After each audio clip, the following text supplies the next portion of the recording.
Good morning everyone. तो आज हम बात करेंगे एनवायरनमेंट के कुछ बेसिक क्वेश्चंस जो हमें इंडिया लेवल के एग्जाम्स में देखने को मिलते हैं।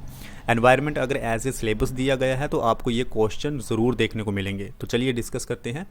सबसे पहला क्वेश्चन है, विच of the flowing gases is primarily responsible for global warming. Global warming करने के लिए कौन सी गैस जो है वो प्राइमरली रेस्पॉन्सिबल है।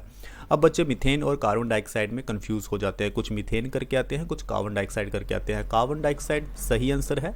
Carbon dioxide is only the gas which is primarily responsible for the global warming, तो इसका सही आंसर हो जाएगा सी।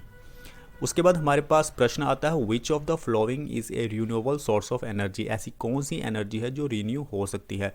कोल की अगर हम बात करें तो कोल का तो भंडार होता है, किसी ना किसी दिन तो खत्म हो ही जाएगा। उसी तरह से नेचुरल गैस है वो भी खत्म हो जाएगी, न्यूक्लियर पावर भी खत्म हो जाएगी। बट हम सोलर पावर की बात करते हैं, क्योंकि सोलर पावर में हम सन की एनर्जी को जनरेट करते हैं, सन की एनर्जी को लेते हैं और सन कभी खत्म नहीं हो सकता, सन की एनर्जी कभी खत्म नहीं हो सकती। So solar power is a renewable source of energy, तो इसका सही आंसर हो जाएगा D, that is solar power. तीसरा क्वेश्चन है हमारे पास, acid rain is caused by the emission of which of the flowing gases. ऐसी कौन सी गैस है जिसका एमिशन होता है और हमें एसिड रेन देखने को मिलती है, तो इसका सही आंसर हो जाएगा सल्फर डाइऑक्साइड। उसके बाद हमारे पास प्रश्न आता है, the process of converting waste material. हमारे पास जो वेस्ट मटेरियल होता है जब हम उसको एज ए मटेरियल बना देते हैं जिसे कि रीयूज़ किया जा सकता है। मान लीजिए हमारे पास एक पेन है, पेन आपका किसी काम का नहीं है, आपने फेंक दिया, बट उस पेन को फिर से रीयूज़ में लाया गया है, यानी उसका फिर से इस्तेमाल होगा। तो इस प्रोसेस को हम क्या कहते हैं। यस, इस प्रोसेस को हम रिसाइकलिंग कहते हैं। उसके बाद हमारे पास प्रश्न आता है, विच of the following is a green house gas released by agriculture activities. हम बहुत सारी एग्रीकल्चर एक्टिविटीज़ करते हैं और उसमें कुछ ग्रीन हाउस गैसेज भी रिलीज़ होती हैं, जैसे कि हम राइस फील्ड में देखते हैं, तो वो गैस होती है आपकी मीथेन, तो इसका सही आंसर हो जाएगा मीथेन। उसके बाद हमारे पास प्रश्न आता है, the depletion of the ozone layer is primarily caused by the emission of. अब ऐसी कौन सी गैसेस है जिसका एमिशन होता है और हमारी जो ओजोन लेयर है, ओजोन लेयर जो है वो हमें सन की जो बुरी रेस होती हैं, यूवी रेस होती हैं, उनसे प्रोटेक्ट करती है। लेकिन ओजोन लेयर खत्म हो जाएगी तो हमें स्किन कैंसर देखने को मिलेगा।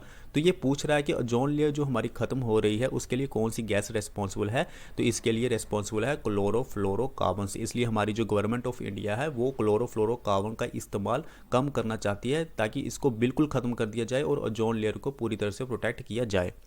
अगला प्रश्न हमारे पास आता है, विच of the following is not a method of water conservation. Water को बचाने के लिए, वाटर को कंजर्व करने के लिए इसमें से कौन सा मेथड नहीं है। Rain water harvesting is the best method to conserve the water conservation, तो ये तो हो नहीं सकता। ड्रिप इरिगेशन भी है, डीसैलिनेशन भी है, लेकिन डिफोरेस्टेशन का मतलब होता है पेड़ों को काटना। आप खुद सोचिए कि अगर हम पेड़ों को काटेंगे तो हम वाटर को कैसे कंजर्व करेंगे। वाटर कंजर्व ही नहीं होगा बल्कि बाढ़ जैसी स्थिति बन जाएगी। तो इसका सही आंसर हो जाएगा D, that is a deforestation. उसके बाद हमारा प्रश्न है, the process by which fertile land becomes desert. जो हमारे पास फर्टाइल लैंड होता है जिसमें पहले खेती होती थी, अब उसमें खेती नहीं हो रही है, धीरे धीरे वो डेजर्ट बनता जा रहा है। Typically as a result of a drought, deforestation and inappropriate agriculture is known as, तो इसका सही आंसर होगा डिजर्टिफिकेशन। डिजर्टिफिकेशन इस प्रोसेस को बोलते हैं जब हमारा फर्टाइल लैंड जो है वो डेजर्ट में कन्वर्ट होना शुरू हो जाता है। उसके बाद हमारे पास प्रश्न आता है, विच of the following is a non renewable source of energy. ऐसी कौन सी एनर्जी है जिसे रीन्यू नहीं किया जा सकता। तो विंड एनर्जी को रीन्यू किया जा सकता है, जियोथर्मल को रीन्यू किया जा सकता है, बायोमास को रीन्यू किया जा सकता है, लेकिन नेचुरल गैस जो है वो लिमिटेड है, वो आने वाले 50-100 साल में कभी भी खत्म हो सकती है। तो इसने पूछा है non renewable resource of energy कौन सी है, तो यस, इसका सही आंसर होगा नेचुरल गैस, दैट इज सी।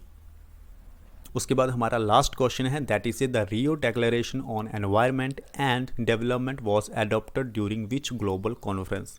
ऐसी कौन सी ग्लोबल कॉन्फ्रेंस हुई थी जिसमें हमने Rio declaration on environment and development को साइन किया था, इसको अडॉप्ट किया था।